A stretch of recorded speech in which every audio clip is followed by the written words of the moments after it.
Dalam kehidupan sehari-hari, kita sering mendengar atau membaca cerita lucu. Cerita tersebut bisa merupakan rekaan atau ditulis berdasarkan peristiwa yang benar-benar terjadi atau peristiwa nyata. Ada cerita lucu yang dibuat untuk benar-benar menghibur, ada juga yang dibuat untuk tujuan lain. Salah satu jenis cerita lucu tersebut adalah anekdot. Mari kita simak bersama apa saja penjelasan dari teks anekdot ini. Kompetensi dasar yang akan dipelajari pada materi ini adalah mengevaluasi teks anekdot dari aspek makna tersirat, menilai isi tersirat dan menilai aspek makna tersiratnya, kemudian menganalisis struktur dan kebahasaan teks anekdot dengan cara mengidentifikasi struktur atau bagian-bagian teks anekdot dan mengidentifikasi kebahasaan atau ciri kebahasaan yang terdapat dalam teks anekdot.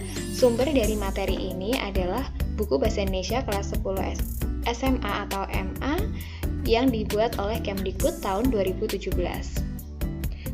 Apa yang akan kita bahas pada materi kita kali ini? Yang pertama, berhubungan dengan hakikat teks anekdot. Yang kedua, membahas persamaan serta perbedaan anekdot dan humor. Yang ketiga, membahas struktur teks anekdot. Keempat, penyajian teks anekdot. Yang terakhir adalah ciri kebahasaan dari teks anekdot. Teks anekdot merupakan cerita singkat yang menarik karena lucu dan mengesankan. Anekdot mengangkat kisah tentang orang penting atau tokoh masyarakat atau tokoh terkenal berdasarkan kejadian yang sebenarnya atau kejadian nyata. Kejadian nyata tersebut kemudian dijadikan dasar cerita lucu dengan menambahkan unsur rekaan. Seringkali partisipan atau pelaku cerita, kemudian tempat kejadian dan waktu peristiwa, semuanya merupakan hasil rekaan atau tidak pernah benar-benar terjadi. Kemudian ada juga anekdot yang tidak berasal dari kejadian nyata.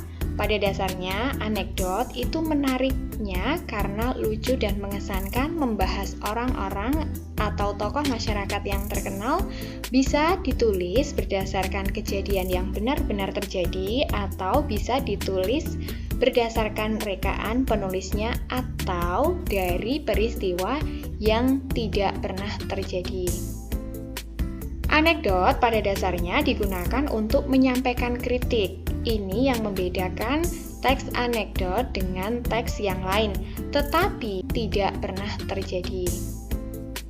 Anekdot pada dasarnya digunakan untuk menyampaikan kritik. Ini yang membedakan teks anekdot dengan teks yang lain, tetapi penyampaian kritiknya tidak dengan cara yang kasar dan menyakiti, tetapi melalui kisah yang lucu dan mengesankan. Kritik dalam anekdot itu bentuknya seperti apa?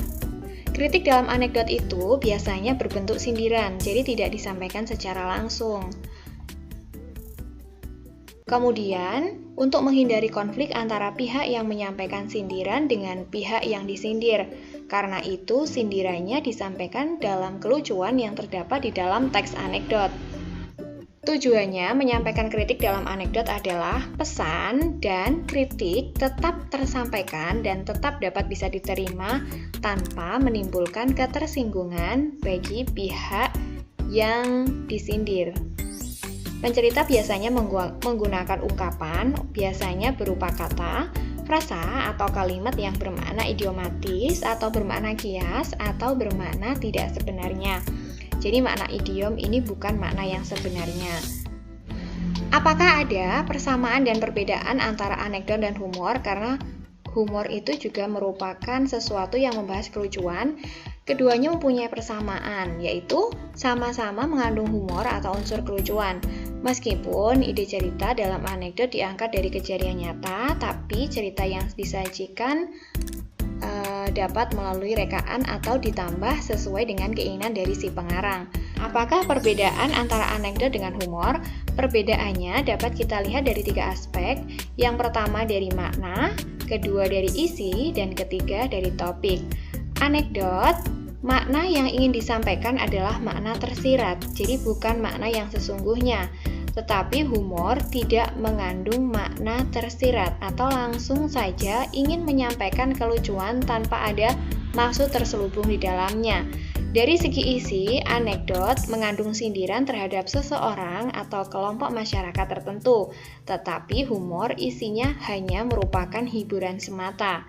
Dari segi topik, anekdot yang dibahas adalah hal-hal yang berhubungan dengan kepentingan halayak ramai atau yang berhubungan dengan hajat hidup orang banyak yang menjadi pengamatan publik. Tetapi humor, topik yang dibahas adalah topik umum dalam kehidupan sehari-hari dan tidak berhubungan dengan kepentingan banyak orang.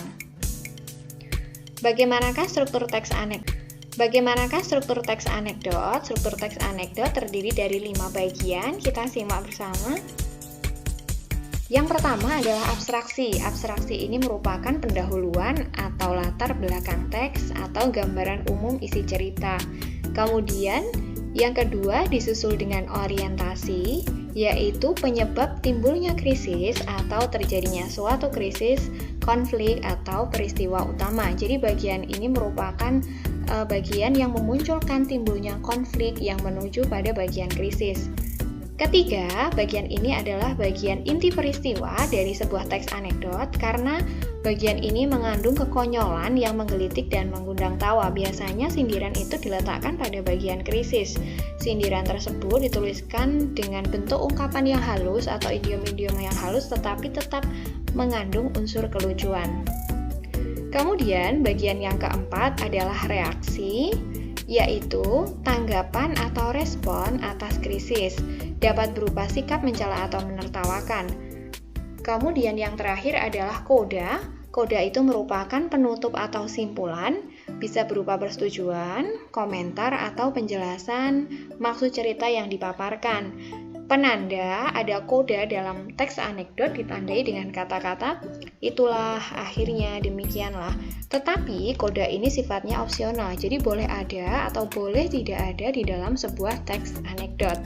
Berarti apakah boleh teks anekdot itu hanya memuat nomor 1, 2, 3, dan 4? Tentu boleh karena di sini sudah dijelaskan koda itu bersifat opsional.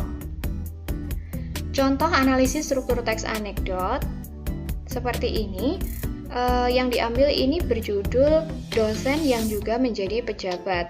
Bagian awal atau abstraksi yang ditunjukkan ditulis dengan memunculkan gambaran ada 2 orang mahasiswa sedang berbincang-bincang di kantin sebuah universitas.